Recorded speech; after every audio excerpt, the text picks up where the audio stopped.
करती हूँ आपका आज के विशेष कार्यक्रम विविधा में। विविधा ये वो मंच है जहाँ मुद्दे बेबाक और बेखौफ होकर उठाए जाते हैं सामाजिक सरोकार के लिए। आज आपके लिए ऐसा ही मुद्दा लेकर आई हूँ। मुद्दा स्वयं में बहुत बड़ा है। आज का मुद्दा है रोजगार।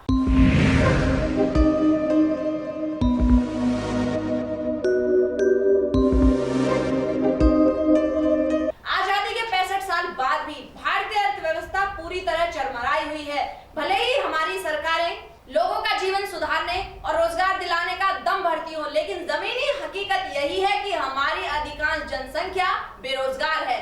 बेरोजगारी के चलते भूखे पेट सोने और विविधा में रोजगार के विषय पर आज बात करने के लिए मौजूद है हमारे स्टूडियो में कुछ गेस्ट के तौर पर हैं हमारे स्टूडियो में मिस्टर मिराज चिश्ती जी, जो एबीसीएल के ओनर हैं और एक एजुकेशन संस्था है एबीसीएल जिसको चला रहे हैं। हमारे साथ मौजूद हैं राम नरेश गुप्ता जी, ये वरिष्ठ संवाददाता है रफ्तार टाइम न्यूज के। स्वागत है सर आपका। हमारे साथ स्टूडियो में मौजूद हैं मिस्टर गोपाल अग्रवाल जी, ये सामाजिक कार्यकर्ता हैं और एक विश्लेषक हैं, बुद्धिजीवी वर्ग से हमेशा से जुड़े आए हैं। नमस्कार सर, स्वागत है आपका।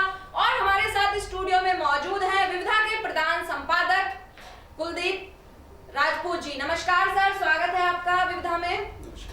आप सभी का बहुत बहुत स्वागत है विविधा में। आज चर्चा को शुरू करते हैं। मुद्दा अपने आप में देखिए बहुत बड़ा है। विविधा हमेशा ये ऐसे मुद्दे उठाता रहता है। सबसे पहला क्वेश्चन मेरा मिराज जी आपसे है। आज के समय में यदि हम देखें भारतीय अर्थव्यवस्था को, तो भारतीय अर्थव्यवस्था तो पूर्ण तरीके से चरमराई हुई है। यदि जनसंख्या के मामले पर हम बात करें तो भारत की जो जनसंख्या है दूसरे नंबर पर गिनी जाती है। यदि हम शिक्षा के मामले पर बात करें तो भारतीय जो शिक्षा प्रणाली है ये एक बहुत बड़ा हब कहा जाता है। अपने आप में बहुत बड़ी शिक्षा प्रणाली रही है। प्राचीन काल से ही वेदांतों की यहाँ पर शिक्षा दी जाती रही है। लेकिन यदि बात करें हम आधुनिक परिप्रेक्ष्य की, तो आज के समय में जो भारत का युवा है वो बेरोजगार घूम रहा है। आखिर इसके पीछे का आप रहस्य क्या मानते हैं? अल्पना चौहान जी, पहली बात तो ये कि आपने जो आज मुद्दा उठाया है बहुत ही खूबसूरत मुद्दा है और हर युवा से जुड़ा हुआ है, देश की तरक्की से जुड़ा हुआ है, क्योंकि युवा ही एक वो ताकत है जो देश को तरक्की और देश की सबसे बड़ी शक्ति है। आपने एक बात कही कि हम दुनिया में जनसंख्या के मामले में दूसरे नंबर के हैं। मैं थोड़ा सा ये आंकड़ों की बात कर रहे हैं आप। अगर मैं रियलिटी की बात करूं तो हमारी इंडियन गवर्नमेंट ने नाक बचाने के लिए माशाल्लाह, वैसे हम आंकड़ों में 2 नंबर के हो सकते हैं लेकिन हम नंबर 1 ही हैं दुनिया में, अगर मैं रियलिटी की बात करूं, और माशाल्लाह हम तरक्की भी कर रहे हैं इस मामले में। खैर, मुद्दा आज का है, आपने एजुकेशन का मुद्दा उठाया कि एजुकेशन होने के बावजूद भी अनएम्प्लॉयमेंट है। बिल्कुल, भारतीय युवा जो है मैं आपको एक सर्वे बताता हूँ। मैंने एक टाइम्स ऑफ इंडिया का सर्वे पढ़ा, उसमें 2012-13 का एक सर्वे है। उस सर्वे के तहत बताया गया कि 2013 और 2012 के अंदर ऐसे 30 to 35% नवयुवक हैं जो एजुकेटेड हैं, एजुकेटेड भी वो ग्रेजुएट हैं, वो पोस्ट ग्रेजुएट हैं, उसके बावजूद भी वो अनएम्प्लॉयड है। दूसरी बात ये तो होगी शहरी क्षेत्र की बात। अगर हम रूरल एरिया की बात करें तो रूरल एरिया में ये दर और भी ज्यादा नीचे चली जाती है, यानी कि वहां पे और भी ज्यादा हमारा युवा अनएम्प्लॉयड है एजुकेटेड होने के बावजूद। ये तो एजुकेशन की बात, हाँ गिरता है, ये तो एजुकेटेड लोगों की बात हुई। अब अनएजुकेटेड लोग, यानी कि जो बेचारा हाई स्कूल पास है या 12th से नीचे रह जाता है या उससे भी नीचे है, तो उनका हाल क्या रहे होंगे आप इससे ही कल्पना कर सकते हैं। सेकेंड थिंग, हमारी जो सरकारें हैं योजनाएं बहुत बनाती हैं। योजना पीछे का जो रीजन मानते हैं आप, सरकार की बेचिता योजनाओं को आप मान रहे हैं? बिल्कुल जाहिर सी बात है। आप मेरी बात सुने, सरकार योजनाएं तो बहुत बनाती है, योजनाएं बनाने के बाद उसको प्रशासनिक स्तर पे बेहतर तरीके से इंप्लीमेंट नहीं कर पाती है। जैसे कि मैं एक छोटा सा एग्जांपल लेना चाहूंगा, हालांकि वो अनएजुकेटेड लोगों के लिए है। नरेगा नाम से हमारी भारत सरकार ने एक योजना चलाई। उस नरेगा के तहत हुआ क्या कि आप साहब, लेकिन वो है एक मजदूर क्लास के लिए, वो एक एजुकेटेड पर्सन के लिए नहीं है। आप 100 दिन का हम आपको एक रोजगार की गारंटी देते हैं। हालांकि उस गारंटी के तहत बहुत सारे भ्रष्टाचार भी आया, बहुत सारे घोटाले भी आए, बहुत सारी नेगेटिविटीज भी फैली। मैं यहाँ पे एक बात कहना चाहता हूँ कि साहब, आप हमें 100 दिन का रोजगार की गारंटी ना दें, आप हमारे बेरोजगार नवयुवकों को बेरोजगारी भत्ता ना दें, हमें आप इस तरीके की एक व्यवस्था दे दें, नवयुवकों को एक ऐसी व्यवस्था डेवलप कर दें गवर्नमेंट की तरफ से, एक ऐसा सिस्टम डेवलप कर दें कि वो 100 दिन नहीं बल्कि 100 साल तक वो रोजगार अपना पैदा करते हैं। तो वहां पे कहीं ना कहीं गवर्नमेंट फेल हो जाती है, इम्प्लीमेंटेशन में फेल हो जाती कहीं है। ना कहीं आपका कहना यह है कि जो सरकार की ये चरमराई व्यवस्था है और इस व्यवस्था से जो नीतियां उपज कर आती हैं वो हमारे युवाओं को, हमारी भारतीय जनसंख्या को पंगु बनाने का काम कर रही है। दूसरी बात, गवर्नमेंट को अपनी इकोनॉमिक प्लान जो प्लानिंग्स होती है वो मैन पावर के अकॉर्डिंग डेवलप करनी चाहिए कि हाँ साहब, आज हमारे देश में इतने ग्रेजुएट हैं, हमारे देश में इतने टेक्निकल हेड हैं, हमारे देश में आज इतने युवा हैं जो मैनेजमेंट की डिग्री लिए घूम रहे हैं, उनके हिसाब से हम क्या प्लानिंग कर सकते हैं कि वहां पे रोजगार के साधन डेवलप हो। तो इस तरह की अगर प्लानिंग्स हमारी गवर्नमेंट करे और वो केवल कागजी तौर पे ना हो, वो सच्चाई की हकीकत पे, वो सच्चाई के धरातल पे हो, तो मुझे लग रहा है कि हमारी बहुत सारी प्रॉब्लम्स सॉल्व हो सकती है। विराज जी, इसी बीच हमारे साथ चीते साहब की बात से मैं सहमत हूँ और इस मामले में मैं चाहूंगा गुप्ता जी अपना विचार व्यक्त करें, क्योंकि उन्होंने रोजगार को लेकर के एक मुहिम छेड़ी हुई है पूरे हिंदुस्तान में। मैं सबसे पहले आपको बहुत बहुत धन्यवाद कहूँगा कि आज आपके अपने चैनल के माध्यम से हमारा ये प्रोग्राम विविधा के नाम से स्टार्ट हुआ है, और मैं इसके लिए भगवान से प्रार्थना करता हूँ और अल्लाह ताला से प्रार्थना करता हूँ और सभी धर्म के अनुयायियों को मैं आह्वान करता हूँ कि इस विविधा कार्यक्रम में अपना बढ़ चढ़ के हिस्सा लें और अनेक प्रकार के अपने अपने मुद्दों को इस मंच के माध्यम से हाईलाइट करें, जो कि देश की सभी युवा आबादी को प्रेरित करें। दूसरी बात, आज आपका जो हमारा स्टार्ट हो रहा है ये कार्यक्रम, इस कार्यक्रम में सबसे पहले एम्प्लॉयमेंट के मुद्दे को उठाया है। एम्प्लॉयमेंट का मुद्दा दरअसल ये आर्थिक न्याय से जुड़ा हुआ है। आर्थिक न्याय के लिए मैं थोड़ा सा पीछे इतिहास में जाना चाहूँगा। हमारा देश जब 1947 में आज़ाद हुआ था तब कुछ 365 रियासतें थी। उन 365 रियासतों के राजा लोगों को क्या हुआ कि अलग अलग जो है जितनी जिसकी संपत्ति थी उन रियासतों की संपत्ति उनके नाम कर दी गई। साथ में जो हमारे देश की भू संपदा थी वो भी उनको दे दी गई। धन संपत्ति जो थी हमारे देश का जो राजकोष था वो भी उनको बराबर बांट दिया गया। हुआ क्या कि इससे जो है हमारे देश में उनकी धन लिप्सा क्यों कमे, ये धन लिप्सा ही है, वो धन लिप्सा के कारण वो उन लोगों को दे दिया गया। अब धीरे धीरे उन लोगों ने क्या किया कि हमारे देश की राजनीति पर भी अपना हाथ आजमाना शुरू कर।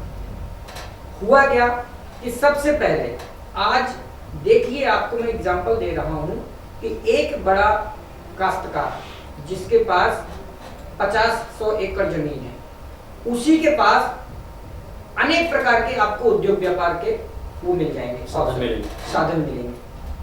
उसके पास आज होटल भी होगा, उसके पास आज एक नहीं 4 फैक्ट्रियां भी होंगी, उसके पास आज जो है कृषि की साथ जो है वो किसी भी अनेक प्रकार की कृषि उपवन भी, जल जंगल जितना भी हो सब उसके कब्जे में होगा। और उसी परिवार का कई 2-1 सदस्य ऐसे होंगे जो संसद भवन में भी बैठे होंगे। इसका मतलब सीधा है कि आज हमारे देश का जो एम्प्लॉयमेंट का जो ये असल समस्या है वो एक व्यक्ति के पास 50 प्रकार के संसाधन एक ही आदमी के पास होने की वजह से आज इन 50 लोगों का जो संसाधन है वो एक आदमी लेके बैठे।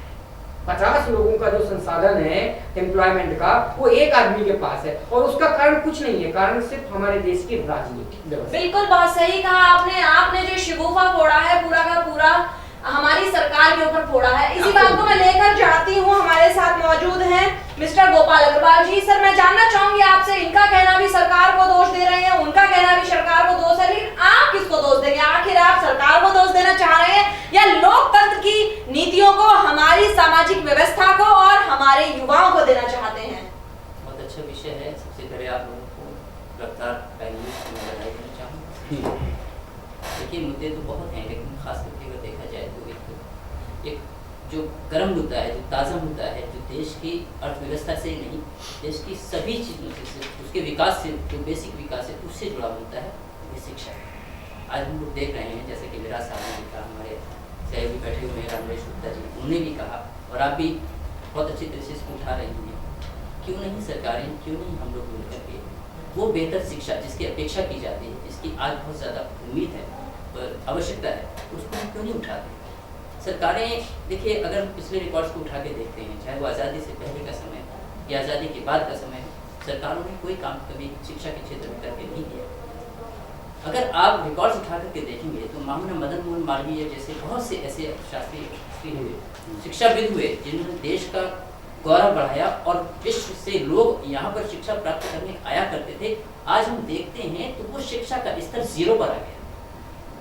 यदि हम आंकड़ों की तरफ जाते हैं कि साहब 38% ILO की रिपोर्ट है, 35% फलाने की रिपोर्ट है, सरकारी आंकड़े तो कहते हैं 5% है, 10% है।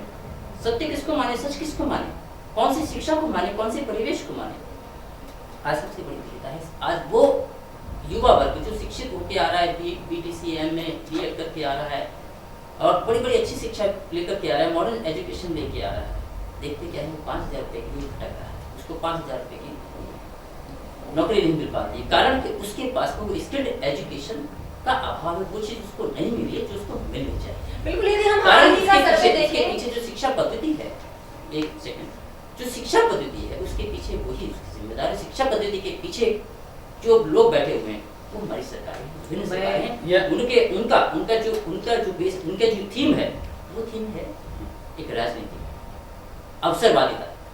वो लोग एक पर्टिकुलर समाज को 10 खंडों में विभाजित करके अपना मुद्दा सीधा करते हैं शिक्षा का स्तर का बेसिक रीजन ये। देखिए यहाँ पे मैं एक बात ऐड करना चाहूंगा कि अब से अगर मैं 1.5 या 2 दशक पहले की बात करूं जी, तो युवाओं के पास कुछ ही सीमित ऑप्शंस हुआ करते थे शिक्षा में कि साहब 12th क्लास कर ली, आप BA कर लो, ज्यादा है आप साइंस साइड लेके BSc कर लो, चलो ठीक है, आपने ग्रेजुएशन भी कर लिया तो आपके पास एक ऑप्शन बचता है कि साहब आप LLB कर लो, वकील बन जाओ, है ना। इसके बाद सबसे बड़ा अगर माध्यम था हमारे पास तो MBBS और IT का क्षेत्र रह जाता था। बट आज की अगर मैं बात करूं तो आज हमारे पास बहुत सारे ऑप्शंस हैं, शिक्षा की अगर मैं बात करूं बहुत सारे ऑप्शंस हैं युवाओं के पास करने के लिए। लेकिन यहाँ पे एक बात मैं और जरूर ऐड करना चाहूंगा कि हम एक दूसरे से प्रभावित होके, इंड्यूस होके या एक दूसरे की देखा देखी करके जो वो ये काम कर रहा तो मैं भी वही काम करूं, यानी कि यहाँ पे मैं युवाओं को भी थोड़ा सा एक दोष देना चाहूंगा, थोड़ा सा मैं यहाँ पे बताना चाहूंगा कि साहब आप वो काम करें जो आपकी अपनी स्किल्स हैं, जो आपकी पर्सनालिटी के अपने स्किल्स हैं वो आपको अलाउ करें। ऐसा नहीं कि आपका दोस्त अगर बीटेक कर रहा है तो आप भी बीटेक करना, हो सकता है कि आपके अंदर वो लॉयर वाले गुण हो, तो आप अपना आकलन भी करें। दूसरी बात ये कि अब मार्केट इज मशरूम्ड, बहुत सारे इंजीनियर्स भी निकल गए, बहुत सारे यहाँ पे MCS भी निकल गए, बहुत सारे मार्केटिंग के कैंडिडेट्स भी निकल गए, MBA की डिग्री भी ले गए। अब वो जाएगा क्योंकि गवर्नमेंट ने तो ठीक है बहुत सारे कॉलेजेस को ऑथराइज कर दिया कि आप भी डिग्री बांटो, आप भी डिग्री दे दो, आप भी करो। लेकिन अभी मैं जो एक बात ऐड कर रहा था कि गवर्नमेंट ने अपनी इकोनॉमिक प्लानिंग में या एम्प्लॉयमेंट प्लानिंग में वो चीज मेंशन नहीं की है कि साहब आप अगर मैनेजमेंट के फील्ड से हैं तो इनके लिए हाँ भाई इतने संसाधन हैं और 5 साल तक के लिए ये रहेगा, तो अब इतने लोग केवल मैनेजमेंट करें तो मुझे लग रहा है कि उनको बहुत सारी चीजें इजीली मिल जाएंगी। इतनी हमारे पास एम्प्लॉयबिलिटी है टेक्निकल वालों के लिए, इतना ये सब। तो कहने का मेरा मकसद है कि अगर गवर्नमेंट एक ब्लूप्रिंट तैयार करे, बिल्कुल कहीं ना कहीं इसमें दोष है हमारे सरकारी तंत्र का जो अपनी वोट बैंक की राजनीति के चलते इस चीज को नजरअंदाज कर रही है। लेकिन इसी प्रश्न को मैं लेकर चाहती हूँ गुप्ता जी के पास में। गुप्ता जी, अगर हाल ही का सर्वे देखें तो 4 लाख युवा हर साल भारत से निकलता है इंजीनियरिंग कॉलेजेस से, जिसमें से 2 लाख को नौकरी मिलती है और दो बाकी जो 2 लाख है वो बेचारा सड़क पर ही रह जाता है। तो आखिर इसके पीछे रहस्य क्या है, क्या इससे निदान पाए जा सकते हैं? आपने बहुत ही प्रिय सवाल किया, बहुत ही अच्छा सवाल है आपका, और मैं इस सवाल के ऊपर एक छोटा सा प्रकाश डालना चाहूँगा। इसकी एक पृष्ठभूमि जो तैयार की गई है हमारे देश में अनएम्प्लॉयमेंट को लेकर के, जो आज ये इतनी बड़ी समस्या है हमारे देश में, अनएम्प्लॉयमेंट उपजा कैसे। मैं सबसे पहले लाऊंगा हमारे देश में ये एक्चुअली एक नेशनल जस्टिस का मुद्दा है, ये हमारा राष्ट्रीय न्याय का मुद्दा है। राष्ट्रीय न्याय का मुद्दा एक नहीं है, हमारे देश के 4 राष्ट्रीय जनाधिकार है, पब्लिक राइट्स जिसे हम कहते हैं। पहला पब्लिक राइट्स है कि हमें एजुकेशन का अधिकार पूर्णतः नहीं मिला, जिसको हम अपनी भाषा में कहते हैं सर्व शिक्षा अभियान। लेकिन संविधान तो कहता है कि हमें शिक्षा और मैं आ रहा हूँ, मिलना चाहिए। मिलना मैं चाहिए। आपकी बात पे आ रहा हूँ, मैं भी बता रहा हूँ। सर्व शिक्षा अभियान का नारा तो दिया गया, लेकिन हुआ क्या, शिक्षा के ऊपर एक छत्र अधिकार उन माफियाओं को दे दिया गया जिन लोगों ने शिक्षा को प्राइवेटाइजेशन करके अपने घर की बकौती बनाई। That's what I want to say. हुआ क्या कि आज बेटा जो है एजुकेशन के लिए जब जाता है स्कूल में या कॉलेज में दाखिला लेता है तो उसे डिपेंड होना पड़ता है अपने माँ बाप की पॉकेट मनी पर। और पॉकेट मनी अगर अलाउ करती है तो ठीक है, माँ बाप बोलते हैं हाँ बेटा तू इस कॉलेज में या इस स्कूल में एडमिशन ले सकता है। और अगर पॉकेट मनी अलाउ नहीं करती है तो बाप क्या बोलता है, माँ क्या बोलती है, माफी चाहता हूँ ये शब्द इसलिए बोल रहा हूँ क्योंकि ये कड़वा शब्द है। बाप और माँ आज अधिकतर ये शब्द कहते हैं कि बेटा मेरे माँ बाप ने जब मुझे नहीं पढ़ाया तो मेरे पास भी औकात नहीं है तुझे पढ़ाने की, इतनी महंगाई है, मेरे पास जितना संसाधन है मैं उसी संसाधन के अकॉर्डिंग आपको पढ़ाऊंगा, पढ़ना है पढ़ो, नहीं पढ़ना मत पढ़ो। होता क्या है, कुछ समय के बाद वो मन मार के अपनी इच्छा को तिलांजलि दे करके वो जो जैसा जहां जैसी सुविधा मिलती है वो उसी हिसाब से वो एजुकेशन लेता है और अपने आप को अर्ध विकसित अवस्था में रखता है और धीरे धीरे वो कुंठा का शिकार हो जाता है। जब वो कुंठा का शिकार हो जाता है तो होता क्या है कि हमारे देश की जो शिक्षा पद्धति है उस शिक्षा पद्धति में एक सबसे बड़ा ऑप्शन दिया गया कि 1 साल के बाद एग्जाम लिया जाता है और एग्जाम के बाद एक परसेंटेज स्तर रखा जाता है और वो परसेंटेज स्तर है कि अगर आपके 33% से नीचे नंबर आएंगे तो आप फेल हो जाएंगे। और होता क्या है कि एक स्टूडेंट एक ही कक्षा में 10-10 साल तक रगड़ता रहता है और उसकी लाइफ गुजर जाती है। जबकि हमारे सनातन धर्म में एक इतिहास कहा गया है कि 25 साल एजुकेशन के लिए कंप्लीट है, यानी कि आप बच्चे को जब चौथा ईयर में लग जाता है, बच्चा चौथी साल में आ जाता है, तभी आप उसका नर्सरी में एडमिशन कराइए और 16 साल की पूर्ण एजुकेशन होती है, उसे 16 साल की पूर्ण एजुकेशन दिलाइए। इसके बाद जो उसकी दीक्षा रह जाती है, दीक्षा का मतलब होता है हमारी भाषा में उसको बोलते हैं प्रोफेशनल एजुकेशन। प्रोफेशनल एजुकेशन 4 ही तरह का होता है हमारे देश में, 4 ही तरह का एजुकेशन, और देश में नहीं पूरे विश्व में 4 ही प्रकार की एजुकेशन है। एक है एग्रीकल्चर के ऊपर, दूसरा है कॉमर्स जिसको हम बोलते हैं अपनी भाषा में वाणिज्य, तीसरी एजुकेशन है हमारे देश की वो है आपके सर्विस इंडस्ट्री यानी गवर्नमेंट एम्प्लॉयमेंट या प्राइवेट एम्प्लॉयमेंट, और चौथा जो आता है वो लीडरशिप की एजुकेशन, नेतृत्व करने की क्षमता। ये चारों चीजों में अगर एजुकेशन कंप्लीट दी जाती है और जब बच्चा कंप्लीट 25 साल की उम्र कंप्लीट कर लेता है, जैसे आज हमारा बच्चा हमारे घर में, मेरा बच्चा मेरे घर में जब पढ़ लिख के जवान होता है तो माँ बाप की इच्छा यही होती है, पहला सवाल करते हैं कि बेटा तू पढ़ लिख गया है, अब तू कुछ कर, या तो नौकरी कर या तो तू उससे अपेक्षाएं की जाती है कि वो अपनी जिम्मेदारियों पर खरा उतरे। मैं बताता हूँ, अगर ये व्यवस्था हो जाती है 5 के बीच में एक रोजगार और बाकी उसके हाथ में जितने रोजगार हैं 49, वो 49 रोजगार आप अन्य 49 लोगों के हाथ में दे दीजिए तो इस देश में अनएम्प्लॉयमेंट की प्रॉब्लम ही खत्म हो जाएगी और एम्प्लॉयमेंट ही एम्प्लॉयमेंट होगा। ये सनातन सत्य है, इसके अलावा दूसरा इस सटीक प्रश्न पर हम बात करते रहेंगे। इस बीच नजर डाल लेते हैं जो कुलदीप राजपूत जी के संरक्षण में हुआ सर्वे, इस चीज को, इस चर्चा को हम लेकर आते हैं अग्रवाल जी के पास में। अग्रवाल जी देखिए, हाल ही का अगर सर्वे देखें तो भारत में लगभग 25 करोड़ बाल श्रमिक है, जिसमें से 25,000 बच्चे हर साल बाल श्रम से मारे जाते हैं। हमारी कांग्रेस सरकार बार बार नारा देती है कि पढ़ेगा इंडिया तभी तो बढ़ेगा इंडिया। क्या आगे बढ़ रहा है इंडिया? संविधान क्या कहता है? हमारा संविधान स्पष्ट करता है कि बच्चे के पैदाइश होने से लेकर के उसके रोजगार पर स्टैंड करने तक सरकार का दायित्व बनता है, वो सरकारी सब उससे बचती है। जहाँ तक कि आंकड़ों का सवाल होता है, जो आंकड़ों में सब चीजें हैं, आंकड़ों में उलझा करके देश की जनता को सिर्फ आंकड़ों में उलझाते हैं। ये आंकड़े कुछ नहीं, सिर्फ और सिर्फ गुमराह करने का एक तरीका है। जहाँ तक वैश्विक शिक्षा का सवाल होता है, जो शिक्षा हम लोग दे रहे हैं उसमें कोई खामी नहीं है, खामी सिर्फ हमारी व्यवस्था में, हमारी सरकार की व्यवस्था में। उस चीज़ को, उसके अंदर ट्रांसपेरेंसी आनी चाहिए और ट्रांसपेरेंसी तब आएगी जो शिक्षाविद यहाँ बैठे हुए हैं, जो लर्नेड लोग बैठे हुए हैं, वो आज हमारे शहर, हमारे देश के अंदर मौजूद हैं, जिन्होंने वैश्विक शिक्षा को एक बहुत बड़ा साधन दिया है, संसाधन दिया है, बेस दिया है। उनको हम बुलाए बैठे हैं, क्यों? पॉलिटिक्स उन सब पर हावी है।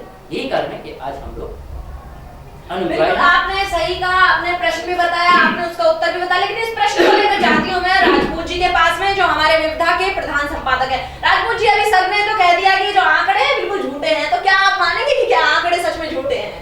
मैं गोपाल जी के साथ साथ अपने सभी दर्शकों को भी बताना चाहूंगा कि आंकड़े कभी झूठ नहीं होते। आंकड़े वो आईने हैं जो समाज में इस समय वर्तमान में व्यवस्था कायम है। हाँ, आंकड़े किसी को अगर हम इसलिए बताएं कि हमें उससे कोई लाभ होना है या किसी को हानि पहुंचानी है, तब तो आंकड़े फेरबदल की संभावना से कहीं नहीं बचे हैं। सरकारी आंकड़ों को इंगित किया मैंने। खैर चलिए, फिर कोई बात, इन्होंने अपनी बात समझ ली कि इन्होंने कुछ जो कहा था नहीं, ये मैं यहाँ पे करेक्ट कर लिया है। असल आंकड़े ये हैं कि हमारे देश में जिस दिन ये 4 प्रकार के 25-25% के 4 न्याय कर दिए जाएंगे, बजट के रूप में बांट दिए जाएंगे कि जैसे आज मेरे भारत सरकार के पास 1 रुपया है, 25 पैसा आप एजुकेशन के लिए दे दीजिए, 25 पैसा आप एम्प्लॉयमेंट के लिए दे दीजिए, 25 पैसा आप सुख सुविधा के लिए दे दीजिए, 25 पैसा आप प्रोटेक्शन के लिए दे दीजिए। इसके अलावा मुझे आज मैं खुले मंच पे आज मैं अपने सभी दर्शकों के सामने भारत सरकार को और विश्व की संसद को ओपन चैलेंज करता हूं कि 4 बजट के अलावा 5वां कोई बजट हो तो मेरे सामने आए और दिखाए मुझे, अगर 5वां बजट हो। ये सिर्फ हमारे और आपको भूल भुलैया में डालने के लिए 50 प्रकार के बजट बनाए जाते हैं और ये एक करप्शन का सबसे बड़ा माध्यम है। आज मैं तो ये कहता हूं कि हमारे देश में संसद के अंदर जो बैठे हुए सांसद हैं वो भी सिर्फ 5 ही होने चाहिए। उनमें से एक प्रधानमंत्री होना चाहिए, एक एजुकेशन मिनिस्टर होना चाहिए, एक एम्प्लॉयमेंट मिनिस्टर होना चाहिए, एक अकोमोडेशन मिनिस्टर होना चाहिए और एक प्रोटेक्शन मिनिस्टर होना चाहिए। बाकी इसके अलावा किसी एक मिनिस्टर की हमारे देश में जरूरत ही नहीं है। और ये जितने लोग हैं मुझे बताएंगे 5 साल करते क्या है। मैं थोड़ा सा यहाँ आपको रोकना चाहूंगा। हमारी चर्चा विषय वस्तु से भटक गई है। हमारी चर्चा आज की ये है कि आखिर में रोजगार क्या है, रोजगार के संसाधन क्या है और उनका उपयोग कैसे किया जाए और उनकी उपयोगिता को और बेहतर कैसे किया जाए। ना कि हमें यहाँ राष्ट्रपति के बारे में चर्चा करनी है या संसद के बारे में चर्चा करनी है या संसद की, हमारा ये प्रश्न नहीं है। तो हम अपने मित्रों से साथियों से चाहेंगे यहाँ पे मैं इनकी बात को और थोड़ा आगे बढ़ाना चाहूंगा। मैं शिक्षा की तरफ को लेके आता हूँ। मैं यहाँ पे अग्रवाल साहब की एक बात से बहुत बिल्कुल सहमत हूँ कि ये कह रहे हैं कि हम सारा दोष जब कुछ नहीं होता है तो हम सरकार पे डाल देते हैं। हालांकि दोषी होती हैं सरकारें, क्योंकि सारी योजनाएं सरकारें बनाती हैं, इम्प्लीमेंटेशन सरकारें बनाती हैं, व्यवस्था सरकारें बनाती हैं। अब उसको लेकिन फिर यहाँ पे बात आती है कि क्या करें, है ना। हम आपको नरेगा के तहत कुछ और भी फैसिलिटी भी देने वाले हैं। हम आपको ऐसा सिस्टम तैयार करके दे देते हैं कि आप साहब जो भी आपकी क्षमता है, आपने बीए किया हुआ है तो आपके लिए ये काम है, आपने अगर बीटेक किया हुआ है आपके लिए ये काम है, आपने अगर मैनेजमेंट की कोई डिग्री ली है तो आपके मींस की डिफरेंट जिसकी जो भी क्षमताएं हैं, गवर्नमेंट ऐसा रोड मैप तैयार करे, ब्लूप्रिंट तैयार करे कि यूथ जो है वहां पे उस चीज का अपनी क्षमताओं के अकॉर्डिंग एक्सेप्ट करे और उसको अपने आप को आगे बढ़ाए और अपने रोजगार के बिल्कुल बहुत सही कहा आपने मिराज जी कि कहीं ना कहीं जरूरत है हमारी सरकार हमारे समाज को, हमारे युवाओं को और हमारे नागरिकों को एक सुदृढ़ व्यवस्था प्रदान करे। तो समस्या तो आनी है, समस्या सिर्फ ये है हमारे देश की। आज का वक्त हो गया है और हमें एक मिनट में चाहूंगा सिर्फ एक। अभी बहुत सी बातें जो प्रश्न आया बड़ा महत्वपूर्ण प्रश्न है, चिंतक सवाल होता है कि वैश्वीकरण का रोजगार से ही मैं आपको रोकना चाहूंगा। दर्शकों मैं आपको बताना चाहूंगा, आपके लिए बहुत ही एक अच्छी खुशखबरी है। आज के दिन एक नए कार्यक्रम की भी हम घोषणा कर रहे हैं। तो रोजगार को हम किसी एक मुद्दे के रूप में लेकर के चर्चा में लाना चाहे और समेटना चाहे एक थोड़े से समय में बात तो ये संभव नहीं है। तो मैं चाहूंगा कि एक रोजगार के नाम से ही हम एक अपना नया प्रोग्राम भी शुरू करने जा रहे हैं और इसको बहुत जल्दी से विद इन वीक स्टार्ट कर देंगे। एक मुहिम जैसा कि आज हमारे साथियों ने जो अपना दिखाया है गर्मजोशी से इस्तकबाल किया है इस कार्यक्रम का, तो मैं आपको एक मिनट दूंगा। एक हम नया कार्यक्रम अपने इसी रफ्तार टाइम न्यूज चैनल के माध्यम से अपने दर्शकों को, अपने साथियों को, अपने देश के नौजवानों को, आने वाली नई पीढ़ी को जो रोजगार के लिए भटक रही है जगह जगह, तो उनके लिए हम बहुत अच्छा कार्यक्रम रोजगार के नाम से शुरू करने जा रहे हैं। इस रोजगार के अंदर हमारे जितने भी एजुकेशनिस्ट हैं, जितने भी हमारे औद्योगिक नीतियों को निर्धारण करने वाले नियामक हैं, उद्योगपति हैं, संबंधित अधिकारी हैं, नेता हैं, हम उन सबको यहाँ पर आमंत्रित करते हैं। साथ ही साथ में उन युवा वर्ग के साथियों को भी इनवाइट करेंगे कि आप लोग आए और अपने रोजगार की समस्याओं को हमारे साथ साझा करें, क्योंकि वो समस्या सभी की है। तो उसको जो निदान दिलाने के लिए सक्षम अधिकारी है, सक्षम नेता है, उनको भी हम आमंत्रित करेंगे और त्वरित समाधान की प्रक्रिया को हम स्टार्ट करेंगे अपने कार्यक्रम के माध्यम से। बिल्कुल घड़ी की सूचना कर रही है मुझे इशारा, वक्त हो चला है हमारे दर्शकों से विदा लेने का। आम जनता की जरूरतों से सरोकार रखता हमारा ये कार्यक्रम न केवल आम जन भावनाओं की अगुवाई करता है बल्कि समाज में फैली तमाम अनावश्यक मसलों के त्वरित निस्तारण का मार्ग भी प्रशस्त करता है, जिसके परिणाम स्वरूप सुखद जीवन की परिकल्पना और सुंदर समाज की संरचना की जा सकती है। आप सभी से अनुरोध है कि जनहित के महत्वपूर्ण ज्वलंत मुद्दों के साथ इस कार्यक्रम में शामिल हो सकते हैं, अपनी सहभागिता सुनिश्चित कर सकते हैं। प्रतिक्रिया के लिए आप नीचे दिए गए संपर्क सूत्रों का प्रयोग जरूर करें। नंबर है 8860218760 और हमारे नंबर्स हैं 9350990139। तो दर्शकों, वक्त हो चला है आपसे विदा लेने का। तब तक देखते रहिए रफ्तार टाइम न्यूज। नमस्कार।